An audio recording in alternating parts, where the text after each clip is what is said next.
इसके बारे में आपको कुछ जानकारी देते हैं। तो भैया क्या नाम है आपका? जी मेरा नाम युवराज जौनपुरिया है। और सबसे पहले तो मैं जितने भी दर्शक देख रहे हैं आप सभी सम्मानित साथियों को क्रांतिकारी जय भीम। साथियों, मेरा नाम युवराज जौनपुरिया है, जो कि हम लोग एक संगठन चलाते हैं, जिस संगठन का नाम है भीम संगठन 0007 जौनपुर। सम्मानित साथियों, हम लोग जौनपुर में बहुजन समाज की आवाज़ उठाने का काम करते हैं और आज हमारी संघर्ष की बदौलत, आज हमारे संगठन के बदौलत, आज हमारे जौनपुर में समाज की बदौलत आज जौनपुर में अगर देखा जाए तो सबसे बड़ी महारैली निकाली गई है। लगातार जो ये समाज है एक ना एक संगठन बना रहा है, लोगों को बिखार रहा है। इसमें में जो छोटे तबके के लोग हैं किस संगठन में जाए, किस संगठन की बात सही माने। भीम आर्मी कुछ और ही कहती है, आप कुछ और ही कहते हैं, बीएसपी कुछ और ही कहती है। इसमें आपका क्या कहना है?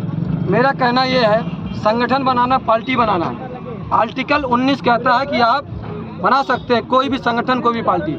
रह गई बात बिछड़ने वाली बात, तो संगठन से आदमी मजबूत होता है, न कि बिछड़ता है। हम लोग पार्टी नहीं बना रहे, हम लोग संगठन बना रहे हैं। जौनपुर में मजबूती के साथ बहुजन समाज की बात उठाएंगे, जान देनी पड़ जाए कोई दिक्कत नहीं। युवराज खड़ा है। और हाँ, ये संगठन का मेन उद्देश्य है, देखिए सबका काम अलग अलग लेकिन सबका विचार एक ही है। संगठन बनाने की जरूरत क्यों पड़ी? संगठन बनाने की जरूरत इसलिए पड़ी, जो हमारे बहुजन समाज के साथी हैं, दबले कुचले हैं। मान लीजिए भीम आर्मी काम कर रही है, आज़ाद समाज पार्टी काम कर रही है, बहुजन समाज पार्टी काम कर रही है, तो ऐसा नहीं है कि हम लोग भी काम, हम लोग भी तो वही काम कर रहे हैं, लोगों को जोड़ना, लोगों को तैयार करना। यही चीज़ तो आप उस पार्टी में भी रह के तो कर सकते थे। क्या संगठन बनाना जरूरी था क्या आपको? नहीं, बात हम आपकी समझते हैं, लेकिन अगर जिस पार्टी में अगर आप काम करिएगा, जिस संघर्ष, अगर आपके संघर्ष का सम्मान नहीं मिलेगा तो आप क्या करिएगा? अगर आप जिस तरीके से सम्मान करिएगा, अगर आज जो भी चंद्रशेखर जी ने पार्टी बनाई, संगठन बनाई, तो उन्होंने बीएसपी में जगह न मिलने की वजह से बनाई। और ज़्यादा पार्टियों में हम बात नहीं करना चाहते, वो ऊपर लेवल वाले आदमी, लेकिन आपके मीडिया या आपके चैनल के माध्यम से बता देना चाहते हैं कि आने वाले 2027 में चुनाव में अगर दोनों पार्टियां एक हो गई, और देखिए हम लोग का मेन मुद्दा रहता है, जहाँ भी मीटिंगें करते हैं, दोनों पार्टियों के गठबंधन करने की बातें करते हैं। चाहे चंद्रशेखर जी हो, चाहे बहन जी हो, दोनों गठबंधन कर ले, सरकार आ जाए। बाकी संगठन बनाने का मेन उद्देश्य है कि हम भी समाज की लड़ाई को लड़ रहे हैं, ना कि हम लोग गलत काम कर रहे हैं, ना ही चोरी छिनैती कुछ नहीं कर रहे। हम लोग भी समाज की आवाज़ उठा रहे हैं। जौनपुर और आजमगढ़ में मिला के सैकड़ों पार्टियां, उसके बाद भी समाज के साथ शोषण व अत्याचार लगातार होता रहा। देखिए, इसे रोकने के लिए ही तो संगठन बन रहा है।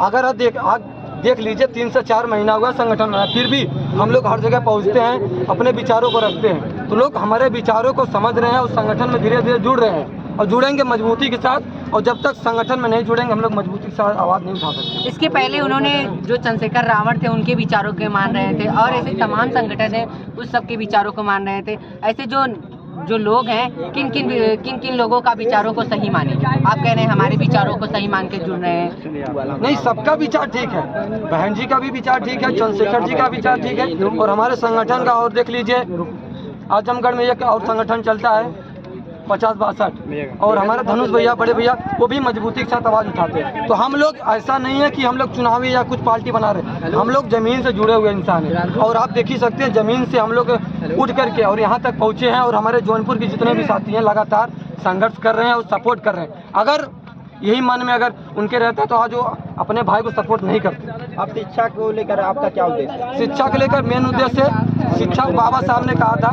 शिक्षा वो शेरनी का दूध है, जो जितना पिएगा उतना दहाड़ेगा। अगर हम बात करें एजुकेशन की, तो आपकी क्वालिफिकेशन कितना है? हमारा क्वालिफिकेशन ज़्यादा नहीं है, देखा जाए तो इंटर ही है। लेकिन मेरा कहना में है कि कोई पढ़ा लिखा इंसान या अमीर इंसान ही समाज की लड़ाई को नहीं लड़ सकता। गरीब इंसान भी अगर 5 तक पढ़ा, फिर भी अगर उसको समाज की पीड़ा होगी तो समाज की लड़ाई लड़ेगा। आप अगर उठा के देख लीजिए, डी फार्मा क्या से क्या कर लिए, कोई समाज की आवाज़ उठाने नहीं आ रहा है। सब पढ़ लिखे, सब अपने परिवार के चक्कर में पड़े हुए हैं। तो अगर हम ये कोसते रह गए कि हम ज़्यादा पढ़े नहीं हैं, तो अगर हम समाज की आवाज़ को नहीं उठाएंगे, भाई कौन उठाएगा? हमको पीड़ा है, हम अपना घर परिवार छोड़ के, हम कोई बड़वाल घर से नहीं है, तो हम भी समाज की आवाज़ उठा रहे हैं। तो ऐसा नहीं है पढ़े लिखे नहीं है, फिर भी जितना है, सबसे मेन चीज़ है कि अपने महापुरुषों को समझना, आर्टिकल संविधान के बारे में सोचना, जो भी IPC CRPC बिजनेस की धारा है, मेन चीज़ ये है। हम लोग की लड़ाई संविधान के तो ये नहीं बाबा साहब ने कहीं पे लिखा है कि आप अगर पढ़िएगा तभी समाज की लड़ाई को लड़िएगा, ये गलत बात है। हम पढ़े या ना पढ़े, फिर भी समाज की लड़ाई को लड़ सकते। बस आपकी उसकी सोच होनी चाहिए, विचार होनी चाहिए। अपने महापुरुषों को पढ़िए, संविधान को पढ़िए। मेन हम लोग का सबसे मेन उद्देश्य है कि संविधान वही हथियार है जिससे हम लोग आगे बढ़ सकते और लगातार आगे बढ़ भी रहे। 3 से 4 महीने हमने संगठन को मजबूत किया। जमीन से जुड़े हुए इंसान हमारे संगठन के लोग हैं। भैया थोड़ा जल्दी कर, बस 5 मिनट सब ले लीजिए, माइक से बस टीवी चैनल है वो। जब हमारे संगठन को समझेंगे, विचारों को समझेंगे, वो जुड़ेंगे तो हम लोग और मजबूती के साथ बहुजन समाज की आवाज़ को मजबूती के साथ जौनपुर। देखिए हम ज़्यादा किसी के ऊपर टिप्पणी नहीं करना चाहते, लेकिन जो भी आप संगठन बनाइए, ग्रुप बनाइए, लेकिन समाज से रिलेटेड बनाइए। आप समाज की आवाज़ को पता होगा कि हम लोग 5000 सालों से गुलाम हैं।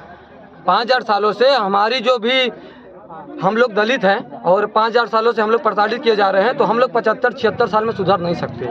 फिर भी देखा जाए तो सुधार आ रहा है धीरे धीरे, लेकिन अगर आप ये सोचिएगा कि एक बेगे सुधार आ जाए तो एक बेगे सुधार नहीं होगा। जो जैसी मानसिकता मनवादी विचारधारा के साथी हैं, जो हम लोग पर लगातार प्रताड़ित कर रही है सरकारें, सब करती हैं, सरकार के ऊपर डिपेंड करती है। सरकार सत्ता अगर हमारे लोग अगर बैठेंगे हर जगह तो जो भी होता है बलात्कार, सुनवाई तो होती है, लेकिन उस तरीके से जो सरकार है, अभी हम लोग रैली निकाल रहे हैं या कुछ, अभी जैसे मान लीजिए हमारे कास्ट को मारा गया, हम लोग अपने हक अधिकार के खातिर आंदोलन करने के बाद अगर सुनवाई होती तो हम लोग को रोड पर उतरना पड़ता, हम लोग को संगठन बनाना पड़ता, हम लोग को घर परिवार छोड़ के समाज की आवाज़ को उठाना पड़ता। संगठन है, देखिए आपके माध्यम से जो भी 46 संगठन है, हम तो आपको बोले ना कि जो भी संगठन मजबूती के साथ बहुजन समाज की आवाज़ उठाएं। और हाँ, तो देखिए ये सरकार तो चाहती है कि हम लोग पढ़े लिखे नहीं।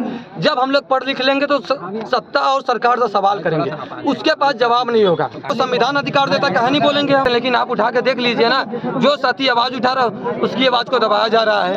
अगर हम आवाज़ उठा रहे तो हम जो दलित है भाई है, जो बहुजन समाज है, अगर उनकी आवाज़ को हम उठाना चाहते हैं तो सरकार हमारे पर दबाव। और हालांकि फ़ोन आता है मेरे पास, फ़ोन आता है कि तुम संगठन बनाओ, तुम कुछ नहीं कर सकते, तुम मारे जाओ। कौन लोग कहते हैं? मनवादी विचारधारा के कोई भी हो, हमारी व्यक्तिगत लड़ाई किसी से नहीं, मनवादी विचारधारा चाहेंगे। अपने अगर उत्तर प्रदेश में खास में देखा जाए तो 2 पार्टियां हैं, बहुजन समाज पार्टी, राष्ट्रवादी पार्टी। हम दोनों पार्टी को सपोर्ट करते हैं, दोनों पार्टियां अपनी है। हम तो हमारे संगठन का मिशन है कि दोनों पार्टियां एक हो जाए तो सरकार अपनी आ जाएगी।